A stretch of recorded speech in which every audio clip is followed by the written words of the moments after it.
Bismillahirrahmanirrahim. Assalamualaikum warahmatullahi wabarakatuh.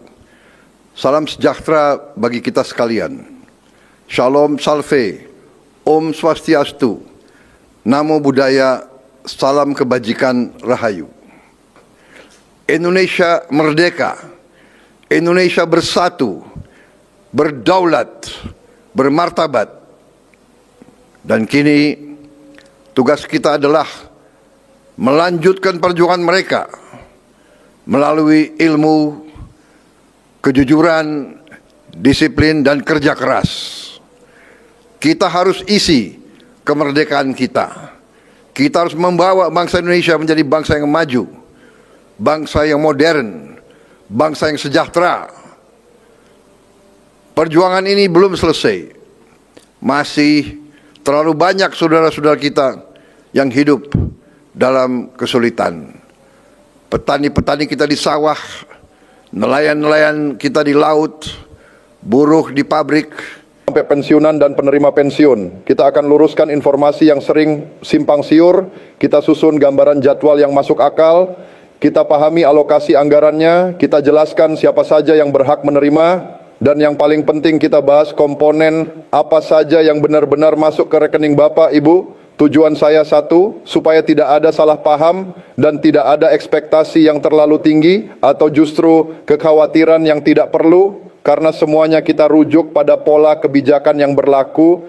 Dan pemudi Indonesia, kalianlah harapan dan kekuatan bangsa. Bangsa ini tidak akan maju tanpa semangat kalian, tanpa kerja keras kalian, tanpa cinta tanah air yang menyala di dada kalian, tanpa kepribadian kalian, tanpa keberanian kalian menegakkan kejujuran dan keadilan. Tahun 2026, sinyal kebijakan pencairan THR juga kembali menguat. Artinya ini bukan sekadar kabar burung yang tidak jelas ujungnya. Secara garis besar, pemerintah menyiapkan kebijakan THR untuk diberikan kepada jutaan aparatur negara yang mencakup PNS pusat dan daerah, PPPK, anggota TNI, anggota Polri, pejabat negara, serta kelompok yang seringkali paling cemas menanti kepastian, yaitu pensiunan dan penerima pensiun. Jadi, Bapak Ibu, pensiunan mohon tenang, karena dalam kebijakan THR, pensiunan dan penerima pensiun biasanya masuk secara eksplisit sebagai penerima.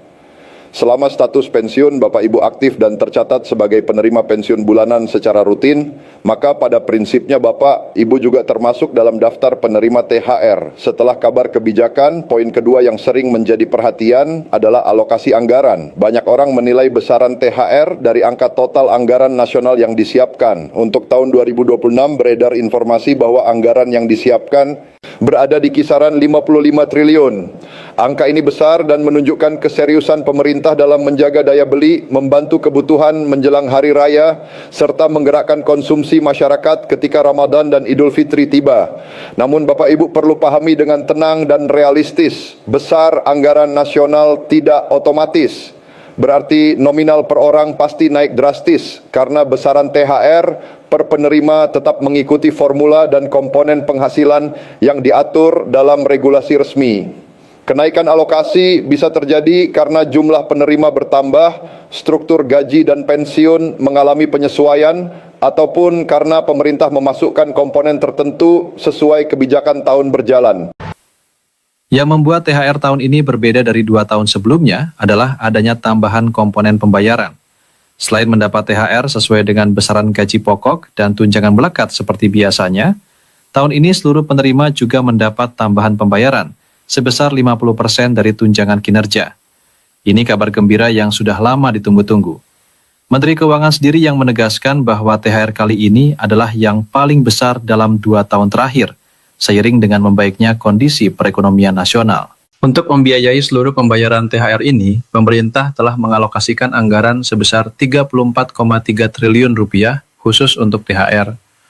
Namun kalau kita gabungkan dengan program bantuan sosial lainnya yang juga dicairkan dalam periode yang sama, total angkanya melonjak hingga 55 triliun rupiah, angka yang luar biasa besar.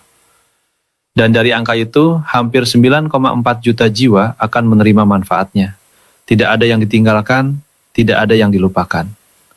Seluruh ASN pusat, ASN daerah, prajurit TNI, Polri, hakim, dan para pensiunan, semuanya masuk dalam daftar penerima. Sekarang soal besarannya. Untuk ASN pusat, prajurit TNI, Polri, dan hakim, THR yang diterima meliputi gaji pokok, tunjangan melekat, ditambah 50% tunjangan kinerja.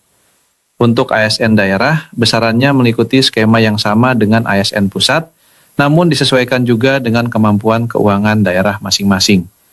Sementara untuk para pensiunan, besaran THR dihitung berdasarkan uang pensiun bulanan yang biasa diterima. Masing-masing berbeda, dan itu wajar. Sistem pensiun kita memang dirancang proporsional berdasarkan golongan terakhir dan masa kerja. Tapi sebelum kita terlalu fokus pada THR, ada satu isu yang jauh lebih besar dan lebih panjang dampaknya yang sedang ramai dibicarakan sejak Jumat 28 Februari 2026, yaitu soal rapel kenaikan gaji pensiunan yang dikaitkan dengan APBN 2026. Isu ini seperti bola salju yang terus membesar. Setiap grup WhatsApp pensiunan, setiap forum online, setiap obrolan di pos ronda membicarakan hal yang sama. Benarkah ada rapel? Siapa yang berhak? Berapa yang akan diterima? Dan yang paling sering ditanyakan, kapan cairnya? Gue mau jawab satu persatu dengan jujur dan apa adanya. Pertama, soal apakah itu benar. Ketika sebuah kebijakan disebut masuk dalam skema APBN, itu artinya ada arah kebijakan yang dikaitkan dengan penganggaran negara. Dalam bahasa yang lebih mudah dipahami, kalau sesuatu masuk APBN, secara prinsip pos anggarannya sudah disiapkan, kebutuhannya sudah dihitung, dan prosesnya harus mengikuti aturan pengelolaan keuangan negara. Ini berbeda dengan sekedar janji yang mengambang tanpa proses. Jadi ini kabar baik. Tapi apakah langsung cair begitu masuk APBN? Sayangnya tidak sesederhana itu. Proses negara punya jalurnya sendiri. Ada tahapan yang harus dilalui dan tidak bisa dilewati begitu saja. Tahapan pertama adalah penetapan kebutuhan anggaran. Kementerian Keuangan harus menghitung total dana yang diperlukan, dan ini bukan pekerjaan mudah, karena pensiunan itu beragam. Ada berbagai golongan, masa kerja yang berbeda-beda, status penerima yang berbeda, dan periode rapel yang juga bisa berbeda. Semua itu memerlukan kalkulasi yang teliti dan menyeluruh. Tahapan kedua adalah penyesuaian komponen belanja dalam penganggaran negara.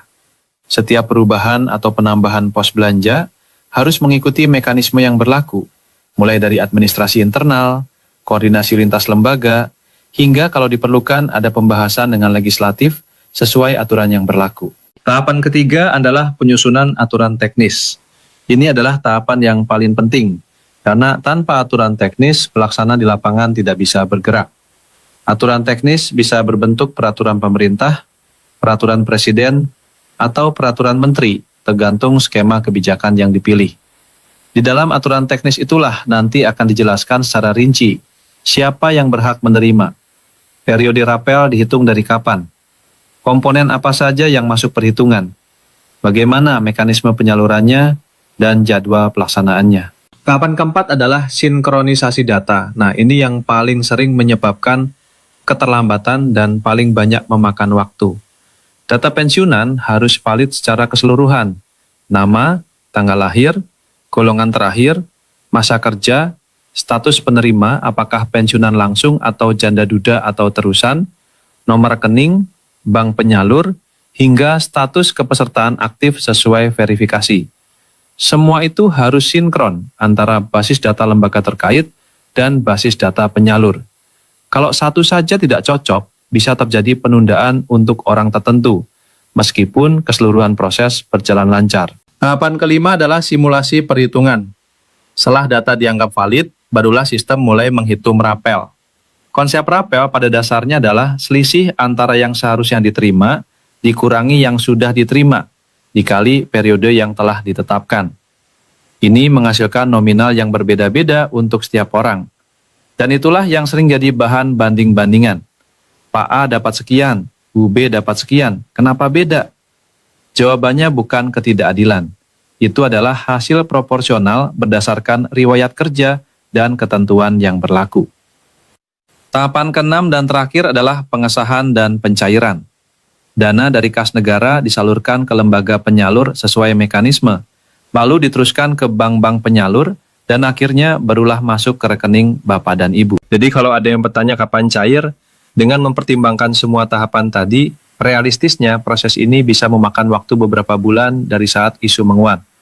Jika isu ini menguat sejak akhir Februari 2026, maka perkiraan pelaksanaan teknis paling cepat bisa mulai terlihat di sekitar bulan April atau Mei 2026. Tergantung seberapa cepat aturan teknis diterbitkan dan data tersinkronisasi.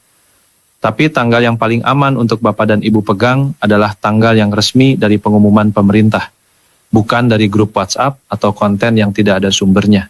Sekarang bicara soal siapa yang berhak menerima. Berdasarkan skema yang biasanya diterapkan dalam kebijakan seperti ini, target penerima umumnya mencakup pensiunan ASN, baik PNS pusat maupun daerah, purnawirawan TNI, purnawirawan Polri, penerima pensiun janda atau duda, serta penerima pensiun terusan anak yang memenuhi syarat sesuai ketentuan yang berlaku. Secara prinsip, tidak ada kelompok yang ditinggalkan selama status penerimanya sah, datanya valid, dan masuk dalam mekanisme yang ditetapkan. Namun sekali lagi, kata kuncinya adalah sesuai ketentuan dan aturan teknis yang akan diterbitkan, karena selalu ada detail yang hanya bisa dipastikan setelah aturan resmi keluar. Misalnya, apakah periode rapel dihitung mulai dari bulan tertentu? Apakah berlaku untuk semua penerima atau hanya yang pensiun di periode tertentu? Semua itu baru bisa dijawab setelah petunjuk resmi terbit. Selain THR dan rapel, ada satu kabar lagi yang tidak kalah penting. Pemerintah juga telah merencanakan pembayaran gaji ke-13 untuk aparatur negara dan pensiunan yang rencananya akan dibayarkan pada bulan Juli mendatang. Tepatnya diperkirakan sekitar tanggal 6 atau 7 Juli 2026. Gaji ke-13 ini biasanya diberikan bersamaan dengan momentum tahun ajaran baru untuk membantu para ASN dan pensiunan menanggung beban biaya pendidikan anak dan cucu. Jadi, tahun 2026 ini benar-benar menjadi tahun yang penuh dengan kabar baik dari sisi kesejahteraan aparatur negara. Di sisi lain, pemerintah juga menyalurkan berbagai program perlindungan sosial secara bersamaan. Bantuan pangan berupa 10 kg beras dan 2 liter minyak goreng disiapkan untuk 35,04 juta keluarga penerima manfaat dengan anggaran total mencapai 14,09 triliun.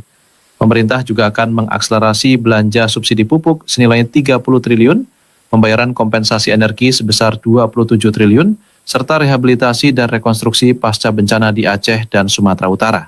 Semua ini merupakan langkah konkret pemerintah untuk memastikan mobilitas masyarakat tetap terjangkau, aktivitas ekonomi terus meningkat, dan momentum pertumbuhan ekonomi terakselerasi selama periode hari raya dan bulan pertama tahun 2026. Namun di balik berbagai kabar gembira ini, ada persoalan struktural yang sudah lama menjadi keprihatinan bersama. Masalah yang bahkan diakui oleh Korps Pegawai Republik Indonesia atau Korpri sendiri. Ketika ditanya soal kesiapan pensiun, lebih dari 90% ASN yang ditemui di lebih dari 400 kabupaten kota menyatakan bahwa mereka berharap bisa memperpanjang masa kerja. Alasannya beragam, tapi paling banyak adalah karena cicilan rumah belum lunas dan SK masih tertahan di bank. Ini potret nyata dari kondisi kesejahteraan ASN kita. Seseorang bekerja puluhan tahun untuk negara, tapi saat pensiun tiba, yang ada di benaknya bukan rencana liburan atau menikmati masa tua, melainkan kecemasan soal bagaimana melunasi utang. Bahkan ada yang setelah pensiun masih terjerat pinjaman online karena SK pensiun mereka sudah habis dikreditkan dan tidak kembali-kembali. Ini bukan cerita